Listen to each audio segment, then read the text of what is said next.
પ્રતિ સમાચાર હજીરા ગોઠાણ નવી રેલવે લાઇન મામલો અસરગ્રસ્ત ખેડૂતોનો જિલ્લા કલેક્ટર કચેરીએ આશ્ચર્યજનક દેખાવ શાકભાજી અને હળ સાથે દેખાવ અને વિરોધ કરવામાં આવ્યો। હજીરા ગોઠાણ વચ્ચે નવી રેલવે લાઇન નાખવાનો વિરોધ અસરગ્રસ્ત ખેડૂતોએ રેલવે લાઇન રદ કરવાની માંગ કરી। રેલવે લાઇન રદ નહીં થાય તો આંદોલનની ચીમકી।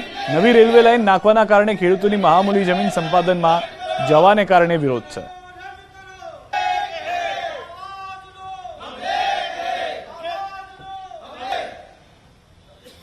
ફરી એક વખત ખેડૂતોએ સરકાર સામે બાયો ચડાવી છે, કારણ કે ખેડૂતોની ખેતીલાયક જમીન સંપાદન થવા જઈ રહી છે, જેને લઈને સતત વિરોધ કરવામાં આવી રહ્યો છે। દ્રશ્ય સીધા જોઈ શકાય છે કે ખેડૂતો પહોંચ્યા છે સુરત કલેક્ટર ઓફિસ ખાતે અને વિરોધ નોંધાવી રહ્યા છે। સૌપ્રથમ આપણે આગેવાનોથી વાત શરૂ કરીશું।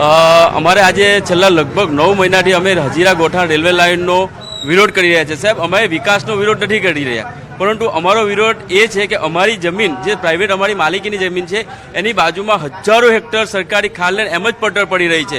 સરકાર એ જમીનનો ઉપયોગ નથી કરતી। તો અમારે ખેડૂતો બધા મરી પડે, કારણ કે ઘણા ખેડૂતોને ઘર પણ તૂટે છે, તો ઘર તૂટે તો ખેડૂતો રોડ પર આવી જશે, તો અમારે શું કરવું? અમારો વિકલ્પ શું? અમારે 9 મહિનાથી હેરાન થઈ રહ્યા છીએ। બિલકુલ, ખેડૂતોની એક જ વાત છે કે સરકાર કહી શકાય કે જમીન રિઝર્વેશનમાં મૂકે અથવા તો જપ્તી કરે તેનો વાંધો નથી, પણ બાજુમાં સરકારી મોટા પ્રમાણમાં જમીનો છે તેમાંથી રેલવે લાઇન નહીં પણ ખેતીલાયક જમીનમાંથી રેલવે લાઇન પસાર કરવામાં આવી રહી છે, તેનો વિરોધ કરી રહ્યા છે। જો કે તમામ ખેડૂતો પહોંચ્યા છે કલેક્ટર ઓફિસે, વિરોધ સાથે આવેદનપત્ર આપશે। જોવાનું એ રહ્યું કે ખેડૂતોના હિતમાં કયા પ્રકારનો સરકાર નિર્ણય કરે છે। કેમેરામેન ભરત બ્રહ્મભટ્ટ સાથે કીર્તેશ પટેલ, ન્યૂઝ 18 ગુજરાતી, સુરત।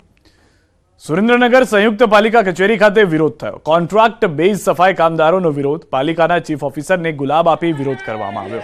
પડતર પ્રશ્નો અંગે ઉકેલ નહીં આવતા કરી ઉગ્ર રજૂઆત। અંદાજે 300 થી વધુ કોન્ટ્રાક્ટ બેઝ સફાઈ કામદારોનો છેલ્લા 3 મહિનાનો બાકીનો પગાર ચૂકવવો, પાર્ટ ટાઈમ સફાર કામદારોનું શોષણ, છૂટા કરેલ કોન્ટ્રાક્ટ બેઝ સફાઈ કામદારોને કામ પર પરત લેવા, લઘુત્તમ વેતન ચૂકવવું, વીમા કવચ, પાર્ટ ટાઈમ કર્મચારીને ફૂલ ટાઈમ કરવા સહિતની માંગો પૂરી ન થતા રોષ જોવા મળ્યો। અનેક વખત રજૂઆત કરવા છતાં કોઈ જ ઉકેલ નહીં આવતા આજથી હડતાલ પર જઈ વિરોધ પ્રદર્શન કર્યું।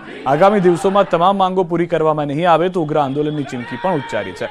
મોટી સંખ્યામાં કોન્ટ્રાક્ટ બેઝ સફાઈ કામદારો અને આગેવાનો ઉપસ્થિત રહ્યા। તેથી અમારા વિવિધ 14 પ્રશ્નો સાથે આજ રોજથી સુરેન્દ્રનગર નગરપાલિકાના કોન્ટ્રાક્ટ બેઝના સફાઈ કામદારો હડતાલ ઉપર જઈ રહ્યા છે। તેમજ જે કાયમી કર્મચારીઓ થયા છે એ કાયમી કર્મચારીઓને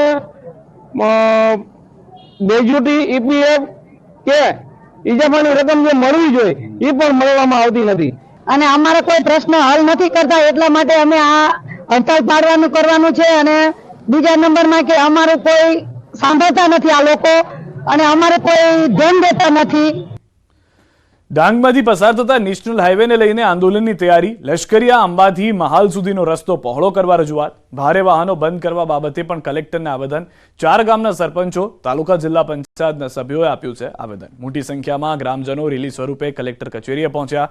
છેલ્લા 8 વર્ષથી નેશનલ હાઈવે બનેલ લશ્કરિયા અંબાથી મહાલ સુધીનો રસ્તો સિંગલ પટ્ટી એટલે કે 3 મીટરનો છે। આ નેશનલ હાઈવે નંબર 953 આજ દિન સુધી પહોળો કરવામાં આવેલો નથી અને અવારનવાર અકસ્માત થાય છે। જ્યાં સુધી આ રસ્તો પહોળો ન થાય ત્યાં સુધી આ રસ્તા પરથી આવતા ભારે વાહનો અને અન્ય માર્ગે ડાયવર્ટ કરવા અપીલ છે। 7 દિવસમાં માંગ ન સંતોષાય તો રસ્તા રોકો આંદોલન સાથે આવનારી લોકસભાની ચૂંટણીનો બહિષ્કાર કરવાની ચીમકી છે। સરકારને આગ્રહ કરીએ છીએ, વિનંતી કરીએ છીએ કે જેમ બને તેમ વહેલી તકે આ રસ્તો પહોળો થાય, કારણ કે મોટા ભાગે ઓછામાં ઓછા 4 ગ્રામ પંચાયતો સંકળાયેલી છે, 20,000 જેટલા લોકો એની સાથે આ રસ્તા સાથે ટચમાં છે। તો આ રસ્તો જલ્દી બને અને લોકોની માગણી સરકાર સુધી જાય એટલા માટે અમે આજે 4 ગ્રામ પંચાયતના આગેવાનો, ચૂંટાયેલા પ્રતિનિધિઓ, માજી પોલીસ પટેલ, કારભારી વગેરે બધા જ સાથે આવીને અમે આવેદનપત્ર કલેક્ટર સાહેબને આપેલું છે। ધારાસભ્ય જિગ્નેશ મેવાણીએ કર્યું ચુકાદાનું સ્વાગત। સુપ્રીમ ચુકાદાનું સ્વાગત તેવું મેવાણીએ કહ્યું છે। બિલ્કિસ બાનુ કેસમાં સુપ્રીમના ચુકાદાનું સ્વાગત। हाल ही में सुप्रीम कोर्ट ऑफ इंडिया ने बिल्किस बानो के बलात्कारियों को 2 वीक के अंदर दोबारा सरेंडर करने का आदेश किया है। ये बहुत ही उम्दा जजमेंट है, मैं उसका स्वागत करता हूं।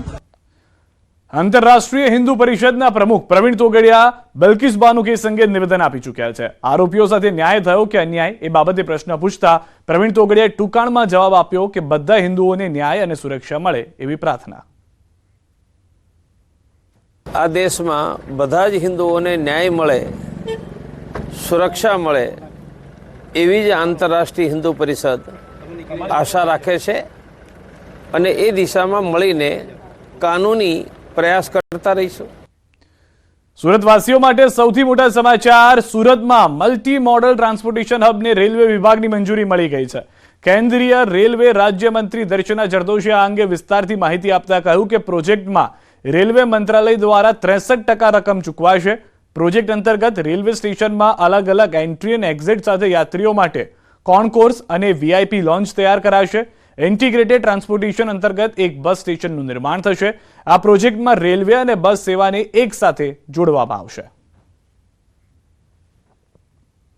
શરૂઆતની અંદર 980 કરોડનો જે પ્રોજેક્ટ હતો એને જોડાણ કરવા માટે અને એને અન્ય સુવિધાઓ માટે રિંગ રોડ, લંબે હનુમાન રોડ અને વરાછા રોડ ખાતે એલિવેટેડ રોડની જે જરૂરિયાત હતી એ વધારાના ફંડની પણ મંજૂરી ગઈકાલે આપવામાં આવી છે. અને એને કારણે આ જે સ્ટેશન છે એમાં જે સિટી સેન્ટર તરીકે આપણે સૌથી જૂનું સ્ટેશન જે ફર્સ્ટ ફ્લોર પર છે અને ત્યાં ડાયરેક્ટ યાત્રીઓ પહોંચી શકે, સરળતા થઈ શકે એના માટે નવું વધારાના 498 કરોડની મંજૂરી આપવામાં આવી છે. એમાંથી 63% પૈસા રેલવે દ્વારા ચૂકવવામાં આવશે. જેવી રીતે શરૂઆતથી જ આ આખો પ્રોજેક્ટ જે છે તે રાજ્ય સરકાર, કેન્દ્ર સરકાર અને કોર્પોરેશનના સંયુક્ત ઉપક્રમે જ્યારે તૈયાર થઈ રહ્યો છે ત્યારે એની સુવિધાઓને ધ્યાનમાં રાખીને આ જાહેરાતો કરવામાં આવી છે. સમાચારોમાં હાલ રોકાઈશું એક વિરામ માટે. આપ જોડાયેલા રહો ગુજરાતની number 1 news channel news 18 Gujarati સાથે.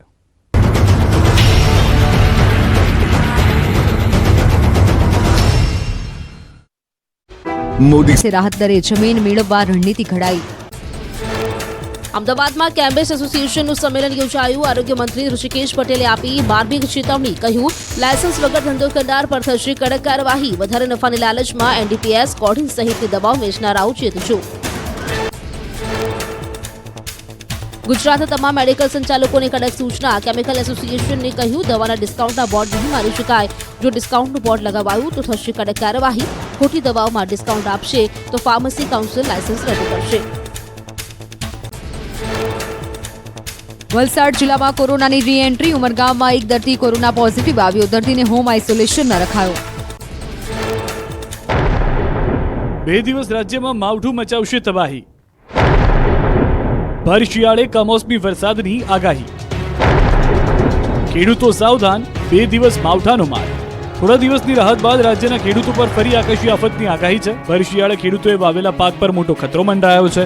એક તરફ અરબી સમુદ્રમાં સિસ્ટમ બની છે અને બીજી તરફ વેસ્ટર્ન ડિસ્ટર્બન્સ ભારત પર આવી રહ્યું છે. આ સિસ્ટમોની અસરની વચ્ચે દક્ષિણ ગુજરાત પર એક ટ્રફ રેખા બની રહી છે. આ વેસ્ટર્ન ડિસ્ટર્બન્સને કારણે એક સાયક્લોનિક સર્ક્યુલેશન બનશે અને તેના કારણે અનેક વિસ્તારોમાં ભેજવાળા પવનો આવતા કમોસમી વરસાદ પડવાની શક્યતા છે.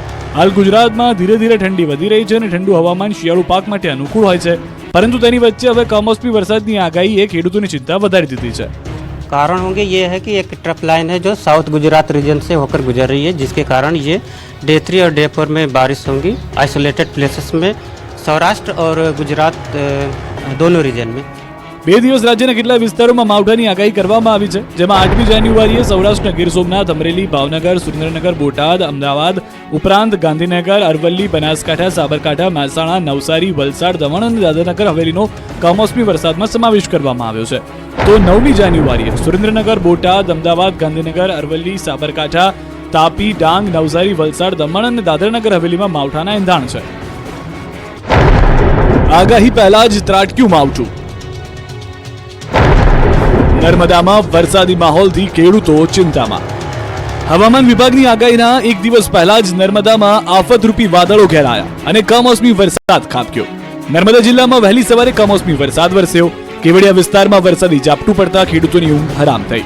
કેવડિયા આસપાસના ભાગોમાં ધીમી ધારે વરસાદ પડ્યો. ભર શિયાળે વરસાદ થતા ખેડૂતોએ વાવેલા શિયાળુ પાક પર મોટો ખતરો મંડાયો. હવામાન વિભાગની 8 અને 9 જાન્યુઆરીએ માવઠાની આગાહી છે, પરંતુ જાણે કે માવઠાને ઉતાવળ હોય એમ સવારે કેવડિયા વિસ્તારમાં હવામાનમાં પલટો જોવા મળ્યો. કેવડિયા આજુબાજુના કેટલાક વિસ્તારોમાં ધીમી ધારે વરસાદ વરસ્યો. માગસર મહિનામાં વરસાદી ઝાપટું થતા આગામી દિવસોમાં ઠંડીનું પ્રમાણ વધી શકે છે. માવઠાની અસરથી કેટલાય પાકોને મોટું નુકસાન થવાની પણ ભીતિ સેવાઈ રહી છે. રાજ્યના ખેડૂતો ઉભા પાક પર માવઠું મંડરાઈ રહ્યું છે, ત્યારે માર્કેટયાર્ડમાં ઘોર બેદરકારીના દ્રશ્યો સામે આવ્યા. હવામાન વિભાગે 8 અને 9 જાન્યુઆરીએ કમોસમી વરસાદની આગાહી કરી છે. જોકે આ આગાહી બાદ પણ જાણે કે જામનગરના હાપા માર્કેટ યાર્ડના સત્તાધીશોને કઈ ચિંતા જ નથી. અમારી ટીમ જ્યારે માર્કેટ યાર્ડ પહોંચી ત્યારે યાર્ડમાં ખુલ્લામાં જણસ જોવા મળી. સામાન્ય રીતે આગાહી બાદ માર્કેટ યાર્ડમાં પડેલી જણસને સલામત સ્થળે ખસેડાય છે અથવા તો તાડપત્રી ઢાંકીને તેનો બચાવ કરાતો હોય છે. પરંતુ હાપા માર્કેટ યાર્ડના સત્તાધીશોની આળસ ગણો કે બેદરકારી. અહીં ખેડૂતોએ વાવેલી મહા મહેનતે જણસ ખુલ્લામાં પડી છે. મગફળી, કપાસ, લાલ મરચા, ડુંગળી સહિતની ખેત પેદાશો ખુલ્લામાં પડી દેખાય. જો અચાનક જ કમોસમી વરસાદ ખાબકે તો આ તમામ પાક તબાહ થઈ જાય એવી સ્થિતિ છે. માવઠાની આગાહી બાદ ડિઝાસ્ટર મેનેજમેન્ટ દ્વારા તમામ યાર્ડની તકેદારીના પગલાં લેવાના સૂચન કરાયા છે. પરંતુ હાપા માર્કેટ યાર્ડના સત્તાધીશો આ સૂચનને ગોળીને પી ગયા હોય તેવા દ્રશ્યો જોવા મળ્યા. વધુ એક ભયાનક અકસ્માતે વડોદરાને હચમચાવી નાખ્યું. મકરપુરા જીઆઈડીસી નજીક ગમકવાર અકસ્માત સર્જાયો. ધસમસતા આવતા ટ્રક ચાલકે રસ્તો ઓળંગતા ભિક્ષુકને કચડી નાખ્યો. ટ્રકના પૈડા ફરી વળતા ભિક્ષુકનું સ્થળ પર જ મોત નીપજ્યું. રૂવાડા કંપાવી દે તેવા અકસ્માતના સીસીટીવી ફૂટેજ સામે આવ્યા છે. સીસીટીવીમાં જોઈ શકાય છે કે ટ્રક ચાલક બેફામ રીતે ટ્રક ચલાવી રહ્યો છે. રોડની પાસે ભિક્ષુક દેખાઈ રહ્યો છે, છતાં તેને ટ્રક ઊભી રાખવાની પણ તસદી ન લીધી અને ટ્રકના પૈડા તેના પર ફરી વળ્યા. અકસ્માતની આ ઘટના બાદ આસપાસના લોકોમાં ભારે રોષ ભભૂકી ઉઠ્યો. ફરી એકવાર શહેરમાં ટ્રક ચાલકે નિર્દોષનો ભોગ લીધો. ત્યારે આ બનાવને લઈ માંજલપુર પોલીસે બે જવાબદાર ટ્રક ચાલકની ધરપકડ કરી છે. પરંતુ આ બધા વચ્ચે શહેરમાં યમદૂત બની લોકોના ભોગ લેતા ટ્રક ચાલકો પર ક્યારે અંકુશ આવશે તે સૌથી મોટો સવાલ છે. બિંદાસ તાટા ફેરા મારી રહેલા દીપડાના આ દ્રશ્યો ડાંગ પંથકના છે. ડાંગના બારખાંધિયા ગામમાં દીપડો દેખાતા ગામ લોકો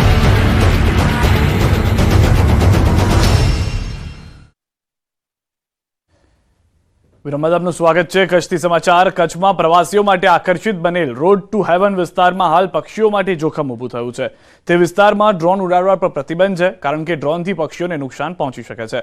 પરંતુ ઇન્ફ્લુએન્સર્સ દ્વારા ડ્રોન ઉડાડવામાં આવતા હોવાની માહિતી જાણવા મળી છે, જે નુકસાનકારક સાબિત થઈ શકે છે. એશિયાની એકમાત્ર ફ્લેમિંગો સિટી કચ્છમાં આવેલી છે, જ્યાં ફ્લેમિંગોના બચ્ચાનો પણ ઉછેર કરવામાં આવે છે. ખાસ કરીને આ સિઝનમાં લાખો કિલોમીટરનો પ્રવાસ ખેડીને સુરખાબ અને પક્ષીઓ પણ કચ્છ આવે છે. પરંતુ આ પ્રકારનું કૃત્ય નિંદનીય છે. વન વિભાગ દ્વારા આ પ્રકારના લોકો સામે પગલાં લેવામાં આવશે તે પ્રકારે ખાતરી આપવામાં આવી છે.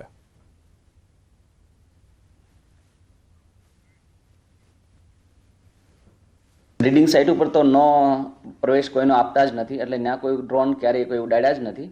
અને જે રોડ ટુ ફ્લેમિંગો, જે રોડ ટુ હેવનની વાત કરીએ તો એ અત્યારે ખૂબ મોટી સંખ્યામાં ટુરિસ્ટ આવે છે. અમે રાઉન્ડ ધ ક્લોક ત્યાં પેટ્રોલિંગ કરીએ છીએ, એટલે અમારા ડાયરેક્ટ એવો ધ્યાનમાં નથી આવ્યું. પરંતુ એક ન્યૂઝના માધ્યમથી માહિતી મળી છે કે અહીંયા ક્યારેય કોઈ યુટ્યુબમાં વિડીયો કે સોશિયલ મીડિયામાં વિડીયો એવા અપલોડ થયા હશે, તો અમે એની તપાસ કરી રહ્યા છીએ. બ્રીડિંગ સાઇટ ઉપર તો નો પ્રવેશ કોઈનો આપતા. દ્વારકાથી પ્રભુ શ્રી રામની જન્મભૂમિ અયોધ્યા સુધી બે યુવાનો નીકળ્યા. ધાર્મિક સફરે દ્વારકાધીશના દર્શન કરી યુવાનોએ શરૂ કરી સાયકલ યાત્રા. ભાવનગરના યુવાનો ગુજરાતથી ઉત્તર પ્રદેશ સુધી 1800 કિલોમીટરની સાયકલ યાત્રા કરશે. પ્રભુ શ્રી રામના દર્શન માટે બંને યુવાનોમાં જોવા મળ્યો અનેરો ઉત્સાહ. સોમનાથ પહોંચવાનો પણ આગ્રહ રાખવામાં આવ્યો હતો યુવાનો દ્વારા, પરંતુ સૌથી પહેલા અયોધ્યા પહોંચવાનો આ ધ્યેય નક્કી કરવામાં આવ્યો છે. તો ભાવનગરના બંને યુવકો દ્વારકા પહોંચ્યા, દર્શન કર્યા અને હવે સાયકલ પર તેઓ અયોધ્યા જવા માટે રવાના થયા છે. જ્યારે 500 વર્ષ પછી ભગવાન શ્રી રામ અયોધ્યાની અંદર બિરાજમાન થતા હોય ત્યારે દરેક સનાતનીઓ માટે આ ગર્વનો પળ કહેવાય. આમ તો દરેક હિન્દુસ્તાનમાં 22 તારીખે ભગવાન રામ જયારે અયોધ્યાની અંદર બિરાજમાન થઈ રહ્યા છે. દ્વારકાથી અયોધ્યા રામ મંદિર બાય સાયકલ લઈને જઈ રહ્યા છે. આ યાત્રા અમારી 1 મંથની રહેશે અને ગુજરાતથી અમે ઉત્તર પ્રદેશ જઈ રહ્યા છીએ અને મિનિમમ 25 થી 30 દિવસનો ટાઈમ લાગશે સાયકલ લઈને. અને અમારો ઉદ્દેશ છે કે રામજીના દર્શન કરવા છે. સમાચારો અત્યારે બસ આટલું. દેશ પ્રદેશની તમામ ખબરો માટે આપ જોડાયેલા રહો ગુજરાતની number 1 news channel news 18 Gujarati સાથે.